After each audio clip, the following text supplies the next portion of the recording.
Senhor Deus Pai de amor, eu quero te agradecer e te louvar por mais um dia que nós estamos reunidos em torno da Tua Palavra para vivermos, Senhor, os Teus propósitos, sermos cheios do Teu Espírito Santo, tomados, Pai, pelas verdades espirituais que podem e vão mudar o ciclo, a história da nossa vida. Então fala conosco hoje, dai-nos graça em tudo, ministra o nosso coração, porque a Ti nós sempre entregaremos toda a honra e toda a glória, em nome de Jesus. Amém. Amém? Glória a Deus. Deixa eu ajeitar um pouquinho aqui, que está muito longe o computador aqui. Assim como... Aí, beleza. Bom, vamos começar falando um pouco daquilo que foi a nossa semana, né? Amanhã já é sexta-feira, nós vamos encerrar o ciclo e fazer um tempo de bate-papo e discussão, né? Para isso vou pegar aqui meu café. Já fizeram o café? Eu fiz café, era 4h30 da manhã. Muito bem, tomar um cafezinho. Ô glória, servidos? Não fez o seu? Acorda mais cedo, tá vendo? O meu tá na mão. Glória a Deus. Bom, pena que não dá para passar por aqui, né? Senão eu passava, tá saindo fumacinha ainda. Ô glória. Então, 2 Pedro, capítulo 3, 2 Pedro, capítulo 3, versículo 8. 2 Pedro 3, 8. Era só um pouquinho que meu computador aqui tá... Vou ler para vocês. 2 Pedro 3, 8. Mas há uma coisa, amados, que vocês não devem esquecer, que para o Senhor um dia é como 1000 anos, e 1000 anos são como um dia. Hoje nós vamos falar sobre atemporalidade. Que palavra difícil é essa, bispo? Né? Da onde é que o senhor tirou? As coisas atemporais são concernentes àquilo que não há um tempo finito, ou seja, está desencaixada dessa nossa percepção de tempo, ok? Essa é a pauta de hoje, atemporalidade. Mas antes de começar a entrar nela por si só, né, eu quero definir aqui com base no que nós vamos falar nela. Então, eu só estou voltando aqui um pouco as minhas anotações no nosso início da palavra. Desculpa, pessoal, estou meio atrapalhado hoje. Semana de dormir pouco, trabalhar muito, acordando 4h30, não dormir meia-noite, 1h, tá fácil.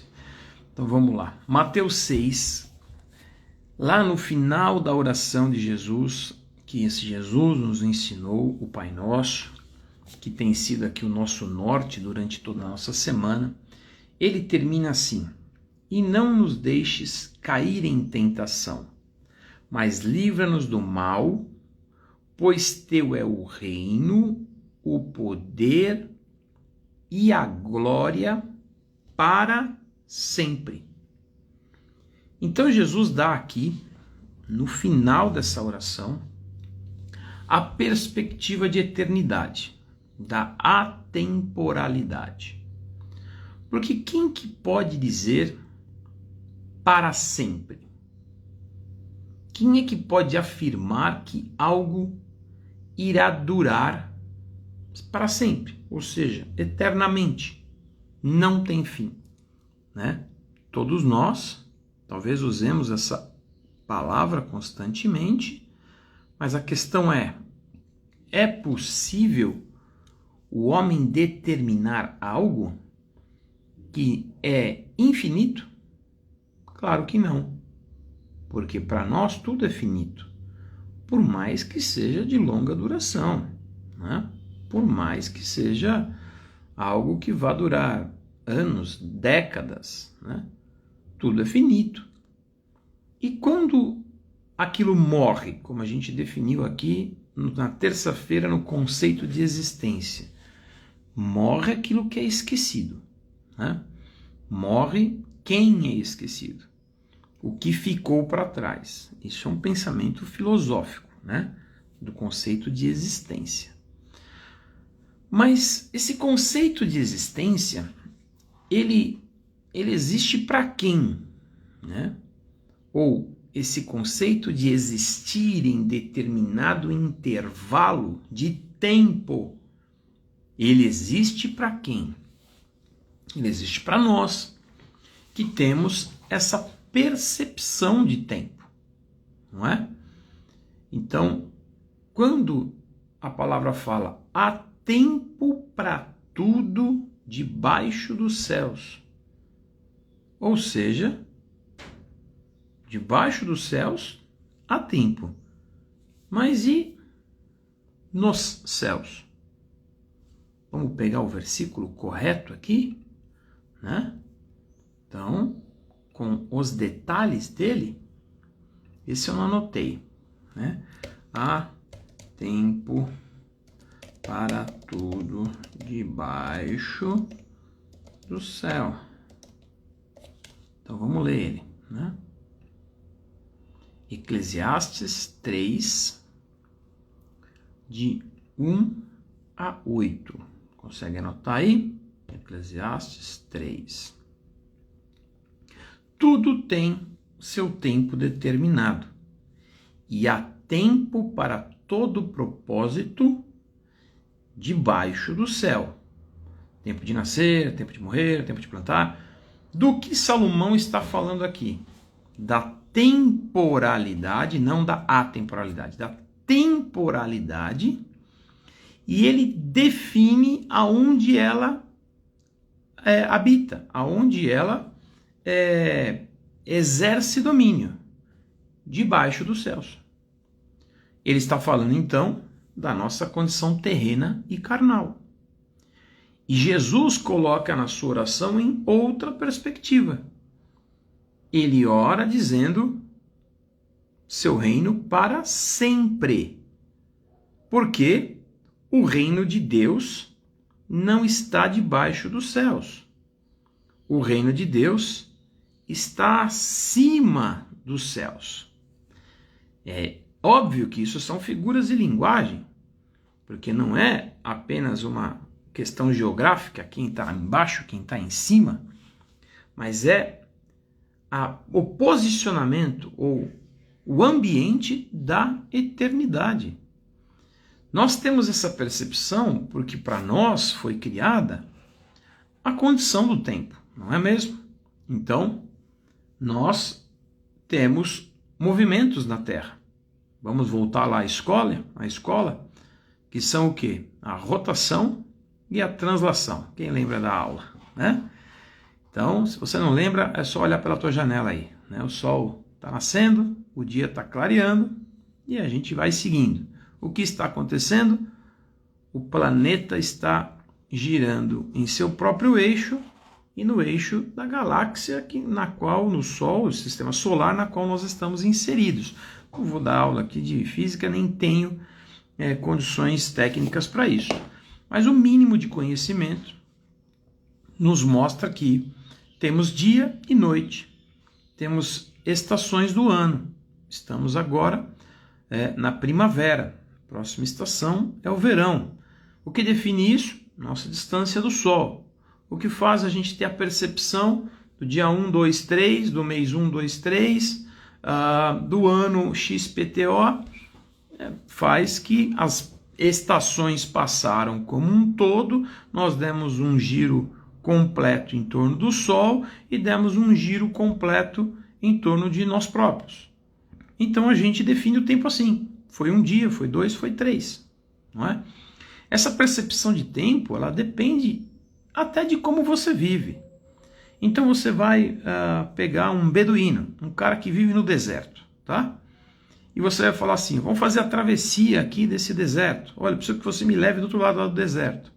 Ele vai dizer, aí você fala assim, porque você está acostumado, né? A gente está acostumado ao tempo, a gente olha, vai chamar um Uber, você quer saber quando aquela corrida, quanto tempo vai demorar, né? Você vai amanhã sair, você vai sair daqui a pouco para o teu compromisso, você já coloca lá no GPS da vida, fala, bom, eu preciso de tanto tempo. Em quanto tempo chega o trem? Em quanto tempo chega o ônibus? Em quanto tempo chega o transporte? Né? Qual é o meu deslocamento? A gente mede tudo. Né? Quanto tempo eu trabalho? Quanto tempo eu desfruto dele? Quanto tempo eu descanso? Quanto tempo eu vou ficar aqui na live? Mas aí o beduíno vai te falar assim, aí você fala para ele, quanto tempo para atravessar o deserto? Não estou aqui fazendo uma hipótese não, tá? É assim mesmo, né? Aí eu falo assim, como assim? Tempo que for necessário. Né? Nós vamos atravessar. Não tem esse conceito de tempo, sabe por quê? Porque pode ter uma tempestade de areia. O animal pode cansar. Né? Pode ser que a duna mudou de lugar e a gente tenha que desviar. O importante é que a gente vai trabalhar para vencer a jornada. Talvez demore 1, talvez demore 3. Mas o importante é que a gente vai chegar lá. Como? Fazendo a nossa trajetória, o nosso trajeto, da forma mais segura possível, dando a nós mesmos todas as chances e todas as possibilidades para que a nossa trajetória seja exitosa. Ele não vai te explicar com essas palavras, mas essa é a ação que ele vai tomar. Se tiver que parar, a gente para.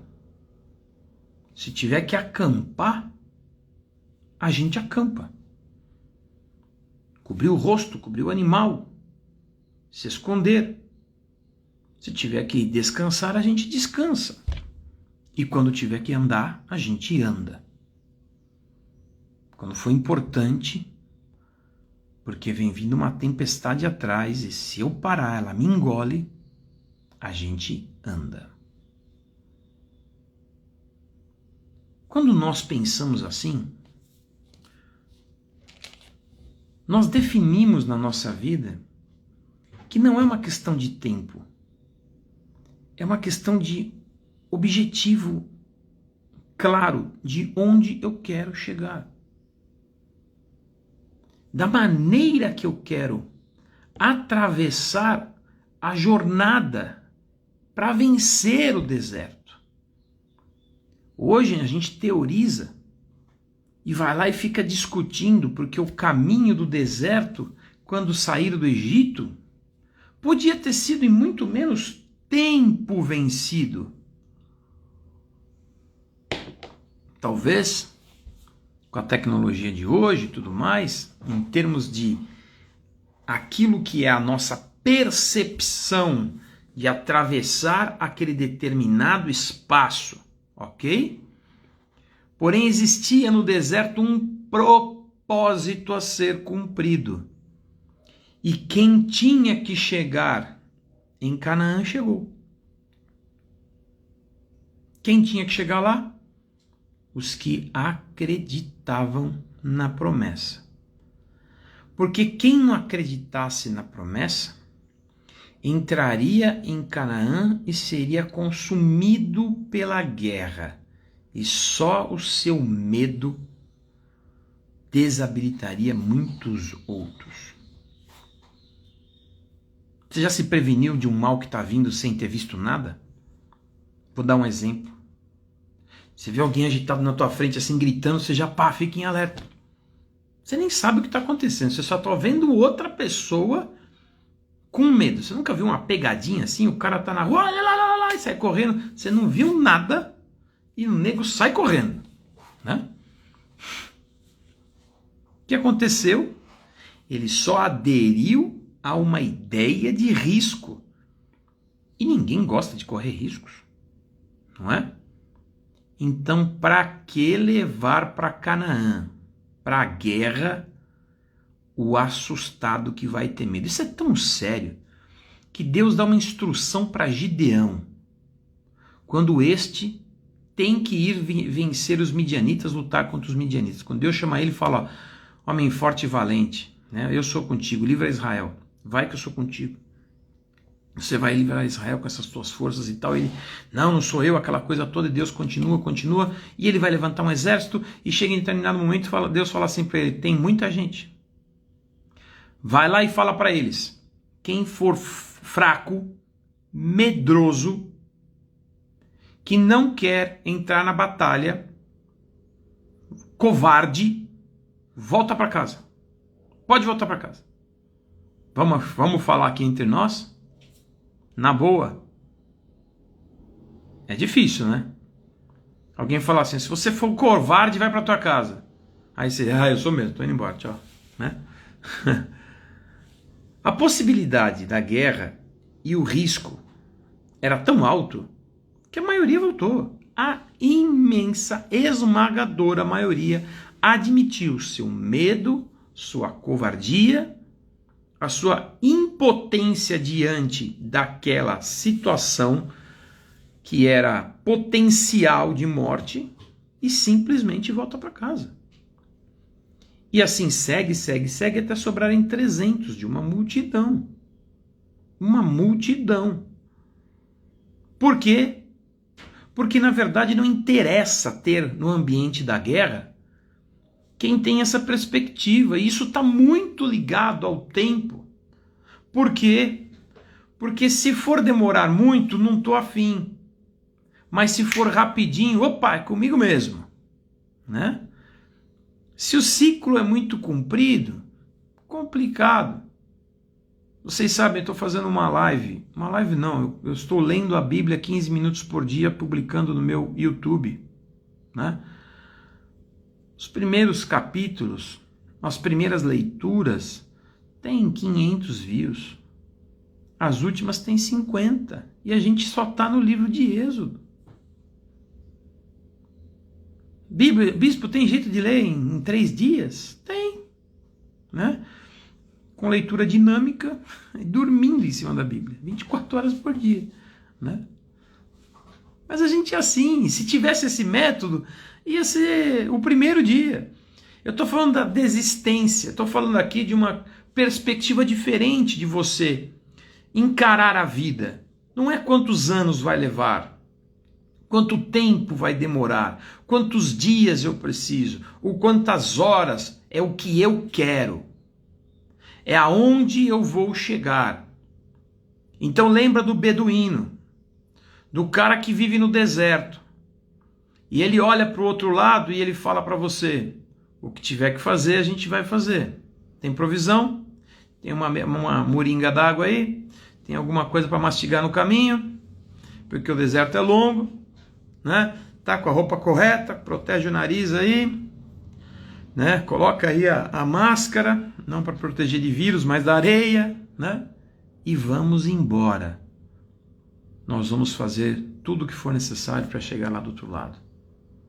E que nessa trajetória da vida, pelos muitos desertos que nós vamos enfrentar, você faça tudo o que for necessário para chegar lá para o outro lado. Por quê? Porque Deus é dono do tempo. Ele é que tem tudo em suas mãos. Amém?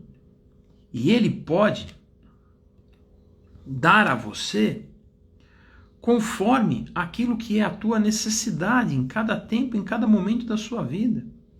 Olha só o que diz o texto de Joel.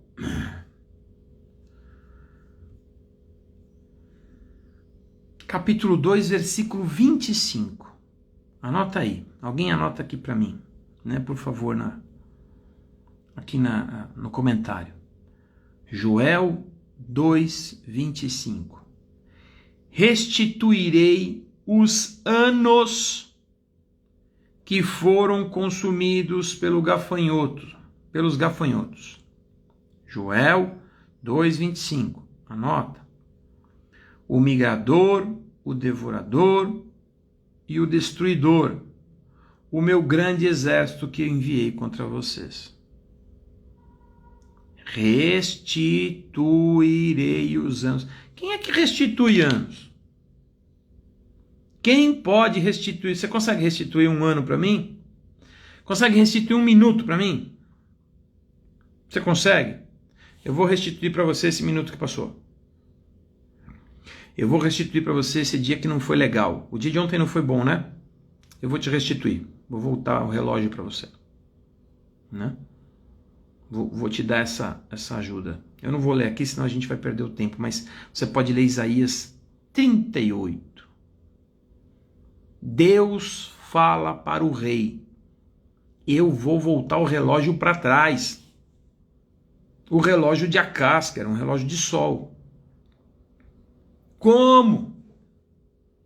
Eu vou voltar o relógio para trás. E aí? Dá um break na terra? Parou? Bumerangue. Já que a gente está na fase de tudo, né? Instagramizável, né? Bumerangue com o sol.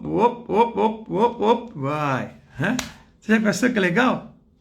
Eu vou restituir o tempo, os anos. Vou voltar o relógio. E Josué? Entrando no campo de batalha, Senhor, eu preciso vencer. Eu preciso vencer. Essa gente aí, ó, que lutou contra nós, está fugindo agora. E se eu não vencer hoje, enquanto há luz do dia, eu não pego mais essa galera. E tem que ser agora. Porque o tempo que o Senhor me deu é este. Sol, para, lua, se detenha. E não houve dia como aquele, diz a Bíblia lá em Josué, quando o sol parou e a lua se deteve, porque Deus ouviu a voz de um homem.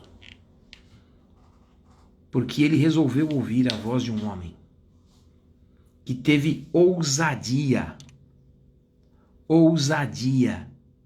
para dizer: sol para, lua se detenha, o tempo mudou. O tempo mudou. Só para complementar esse pensamento e essa atemporalidade, a Bíblia diz que um dia para Deus é como 1000 anos. Esse é o texto que eu li no início da nossa live, 2 Pedro 3,8.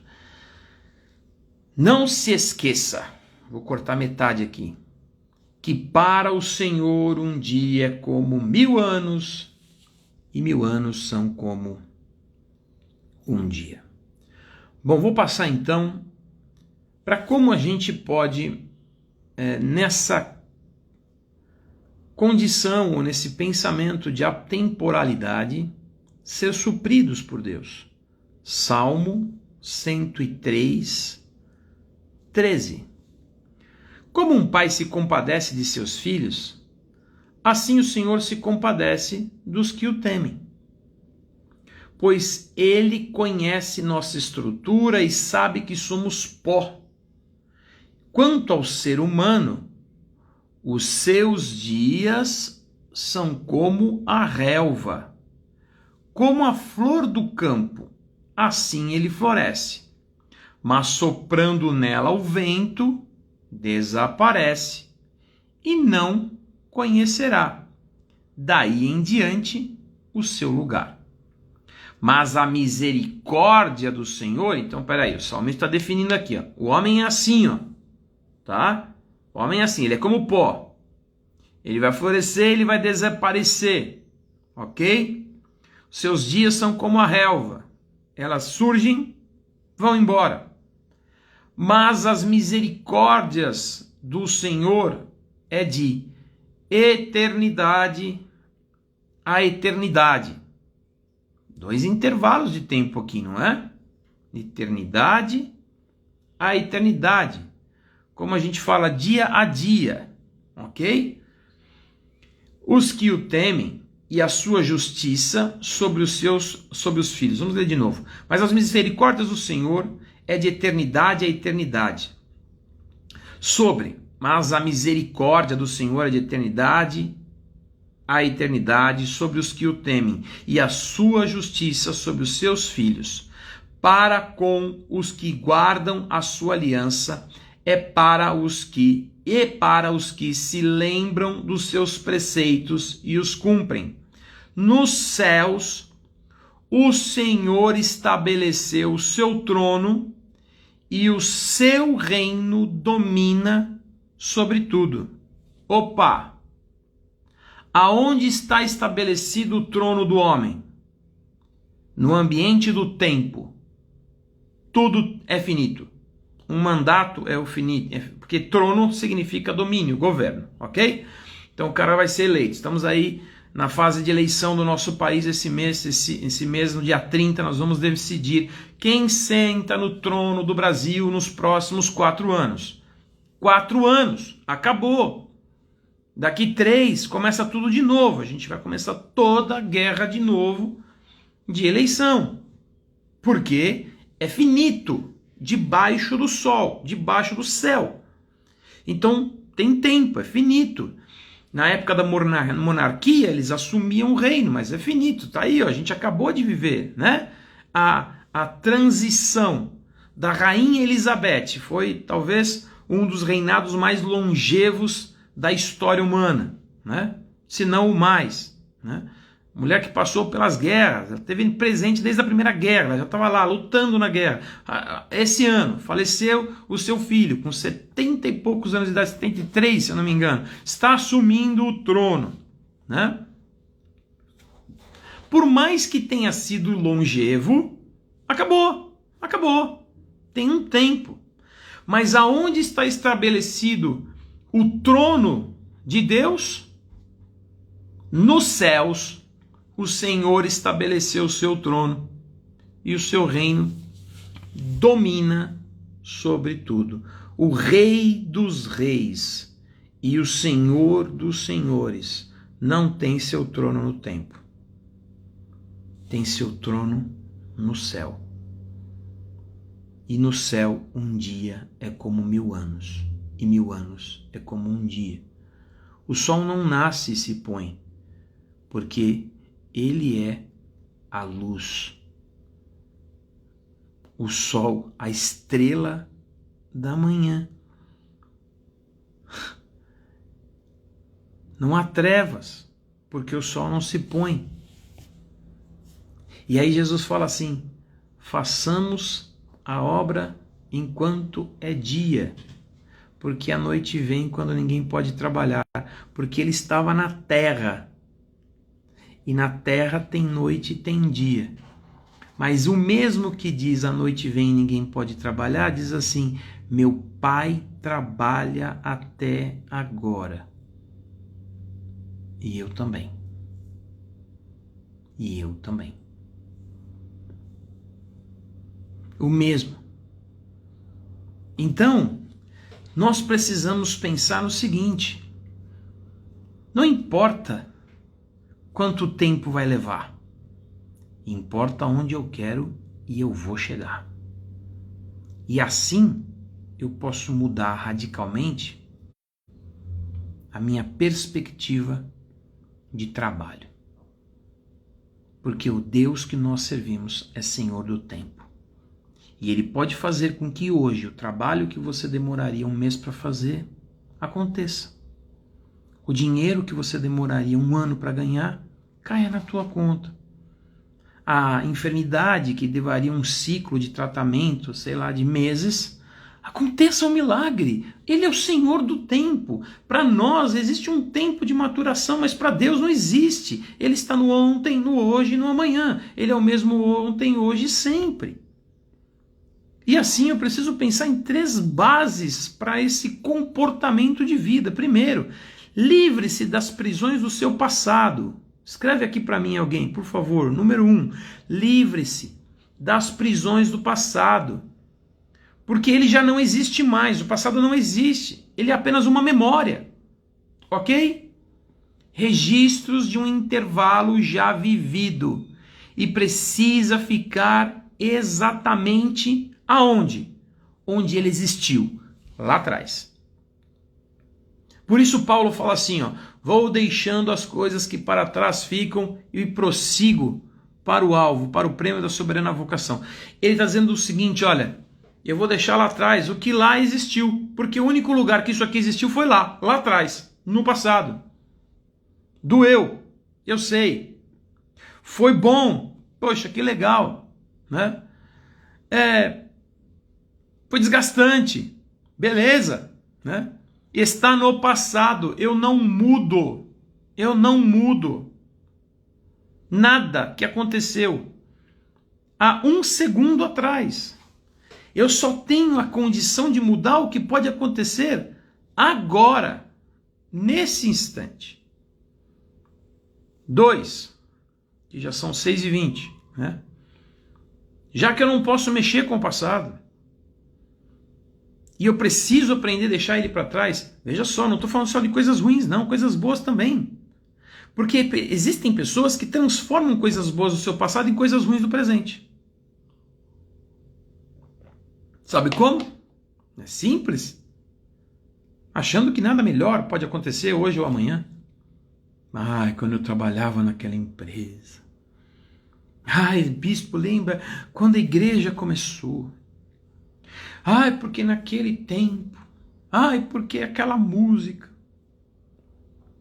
Fica botando esses vinil velho aí em casa, né?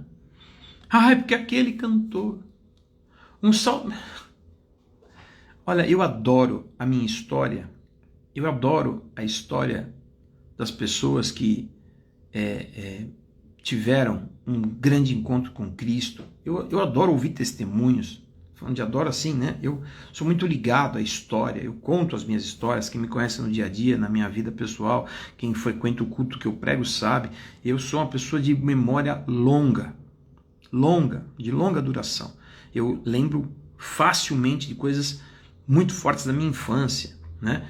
Momentos, tenho insights constantes com aquilo que foi a minha criação, meu dia a dia, minha infância, as minhas brincadeiras de criança, o meu trabalho, as pessoas que me relacionei no trabalho, os rostos que eu vi. Eu sou ótimo fisionomista, eu raramente esqueço o rosto de alguém. Nome comigo é uma coisa complicada, mas rosto, né? Eu raramente esqueço o rosto de alguém. Mas eu não posso viver no passado. E eu não posso fazer com que algo que foi bom no tempo que existiu transforme-se numa coisa ruim, porque eu não consigo imaginar que aquilo vai viver de novo. Ai, aquele relacionamento, aquela pessoa, aquele emprego, aquele carro. Deus é Deus de todas as coisas. Meu Deus do céu. Deixa o passado no momento, no ambiente na qual ele existiu. Ok? No passado. Segundo, trabalhe o futuro com as melhores possibilidades, consciente de que este pertence a Deus, o futuro, ok? E pela vontade dele, tudo pode mudar. Quantas vezes nós trabalhamos o nosso futuro de uma forma ruim e temos expectativas ruins, ok? Daqui a pouco você vai trabalhar, 6h20. Não sei qual horário que você sai. Aí, você chega no seu trabalho, dá lá um tempo, o chefe abre a porta da sala e fala, fulano, fulana, né? Eu vi aqui a Amandinha passando aqui. Amandinha, ô Amanda, vem na minha sala, por favor. Meu Deus do céu. Senhor amado, em nome de Jesus, eu não posso perder o emprego. Meu, o que esse homem quer comigo? A gente é assim ou não é? Né? Sai de casa com o carro, vira a esquina, tem por qualquer motivo um trânsito mais parado. Fala, meu Deus, o trânsito, você nem sabe, pode ser que alguém, sei lá, furou o pneu, é só um negócio circunstancial, naquele quarteirão. Mas a gente já começa a projetar, fala, deixa eu olhar aqui no Waze, meu, tá tudo vermelho, tá tudo vermelho. Eu vou perder o emprego. Mas você não consegue pensar que de repente ele tá bravo porque vai ter que te pagar mais? te dá um aumento, tão bom que você é, tão boa que você é, né? Será que é muito difícil virar a chave e pensar que Deus tem um futuro de grandes possibilidades para nós? Alguém te chama, chega uma mensagem de uma pessoa, alguém entra em contato, recebe um e-mail. Meu Deus do céu, né? É isso mesmo, Ronaldo. Quem nunca, né? Quem nunca levanta no famoso pé esquerdo e fala, que recebe o salário, olha para o olerite, chama de miserite. Meu Deus do céu, já tô vendo. Olha, hoje já é dia 20, a minha grana não vai dar até dia 30. Põe a mão aí em cima, hoje a gente não tem o dinheiro guardado, né? Tá tudo no digital, né? Põe a mão aí no teu banco, aí no teu app do banco e fala, vai multiplicar. Em nome de Jesus, a farinha não vai faltar, o azeite não vai parar. Eu vou chegar até o fim do mês em honra. Em honra. Deus tem um futuro de grandes possibilidades. Deveras haverá bom futuro.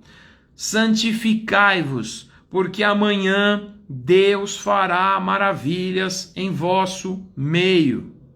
Encha a tua mente, o teu coração de grandes possibilidades, porque elas são uma realidade de Deus para a tua vida.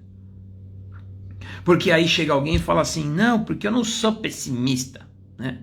Eu sou realista. A realidade é essa aqui, olha. O mundo jaz no maligno. Portanto, a realidade é cruel. Fica aí no teu realismo que você está com o pé na cozinha do pessimismo. E ele vai acabar envolvendo a tua vida a tal ponto que você se torna um pessimista e nem percebe. Porque a realidade é cruel. As instituições te esquecem, as pessoas traem, as promessas humanas não se efetivam. Essa é a realidade. O mundo é uma guerra, a gente tem que matar um leão a cada dia. Essa é a realidade. Então, Jesus disse, no mundo tereis aflições, tem de bom ânimo. Ele ainda disse, porque te odeiam, antes odiaram a mim. O mundo vos odeia porque antes odiaram a mim. E se você é meu amigo, o mundo é teu inimigo. Santifique-se, porque amanhã Deus vai fazer maravilhas. E trabalhe o teu futuro com as melhores possibilidades.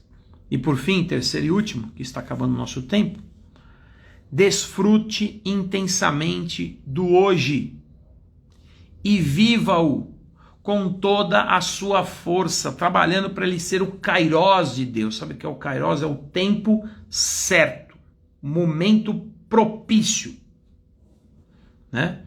O melhor de Deus para a tua vida, sabe qual é? O hoje, o agora. Vai acontecer. Levanta e anda. É assim. Pois esse tempo é o que é real. E é o tempo que existe na concepção daquilo que é a eternidade. Como não tem ontem e não tem hoje, nos céus o que existe é o que está acontecendo. É o que está acontecendo. É agora. Eu estou aqui, é agora. Vamos viver o agora, o hoje. Não estou querendo me desconectar aqui das responsabilidades futuras, não é isso, está amarrado. É exercer intensamente o hoje de Deus para a tua vida. É louco isso. Porque quando uma pessoa descobre, por exemplo, uma doença fatal, não é? O grande campeão Oscar Schmidt, um homem que tem simples, humilde, impressionante, eu sou fãzaço dele. Acabou de declarar aí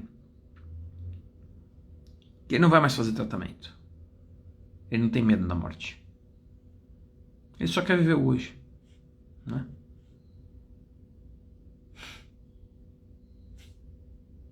Aí você pensa assim, né?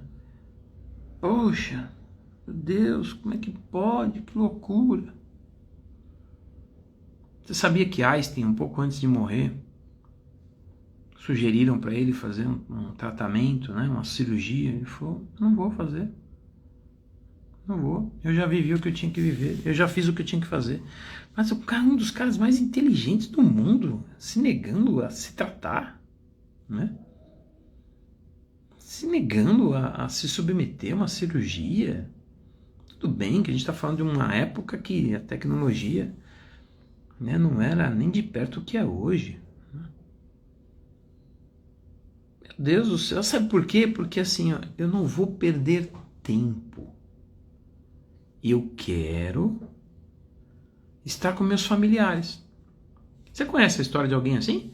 Que de repente descobriu uma doença fatal e falou, cara, eu vou viver esses meus últimos dias com a minha família. Agora, por que quando a gente descobre que a gente tem um tempo curto para desfrutar, a gente quer fazer isso? Sendo que nem eu nem você sabemos o tempo real e o dia do amanhã. Por que a gente só faz isso se a gente descobre que tá... Porque eu posso ser totalmente sadio, ter um mal súbito e, pum, ser atropelado. Sei lá. Cai um raio no meio de uma chuva. Não sei. Quem é que manda nisso? E aí a gente não vive o hoje. Só quer viver o hoje quando descobre que o amanhã está comprometido. Aí passa a trabalhar com a perspectiva de viver o dia intensamente. Não é viver o dia assim, eu vou viver a minha vida, vou desfrutar. Não, não é isso. É viver o seu dia intensamente. Empregando todas as forças, tendo sabor, desejo na vida. Acordar dizendo, eu quero viver. Hoje eu acordei 4h30 para fazer a live aqui com vocês. Eu acordo 1h30 antes, 1h15 antes, porque eu tenho que tomar banho, eu tenho que acordar, tenho que fazer o café, tenho que reler a palavra, os novos insights que vêm aqui do dia. Eu não consigo acordar e meter a cara aqui no Instagram, né? Então eu acordei 4h30, como eu tenho acordado todos os dias essa semana, né? E alguns dias essa semana eu fui dormir uma hora, 1h30, né? Ontem eu fui dormir mais cedo, eram 11 e pouco, mas também eu já estava esgotado, né? E aí você não vive. 6h30, deixa eu definir aqui com 2 versículos. Primeiro versículo, Eclesiastes 9:10. Tudo o que vier às suas mãos para fazer, faze-o conforme as suas forças. Porque na sepultura, que é para onde você vai, não há obra, nem projetos, nem conhecimento, nem sabedoria. Eclesiastes 9:10.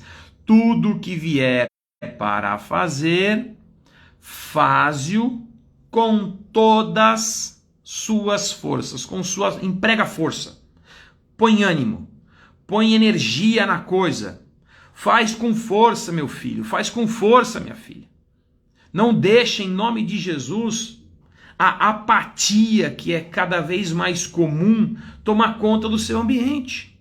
Outro texto para a gente terminar, Mateus 6,34. Jesus falou assim, olha, portanto, não se preocupem com o dia de amanhã. Jesus, pois o amanhã trará os seus cuidados. Basta ao dia o seu próprio mal. Mateus 6:34. Basta ao dia o seu próprio mal. O teu amanhã está nas mãos de Deus. E no que depender de você, ele vai ser uma bênção. Tem que ser assim. E no que depender de Deus, vai ser um grande milagre. Eu vou fazer tudo possível hoje para que meu dia amanhã seja melhor. Essa é a minha força. Mas a força de Deus é a seguinte: amanhã vai ser fantástico, vai ser melhor ainda. Deus abençoe a sua vida ricamente. Amanhã é o nosso último dia e juntos nós vamos encerrar aqui o nosso desafio virtude. Hoje falamos sobre atemporalidade e nós vamos vencer a nossa trajetória, o nosso caminho no deserto, porque a vida é muito mais do que luta e guerra. Ela é o desfrute da bênção do Todo-Poderoso. Deus te abençoe.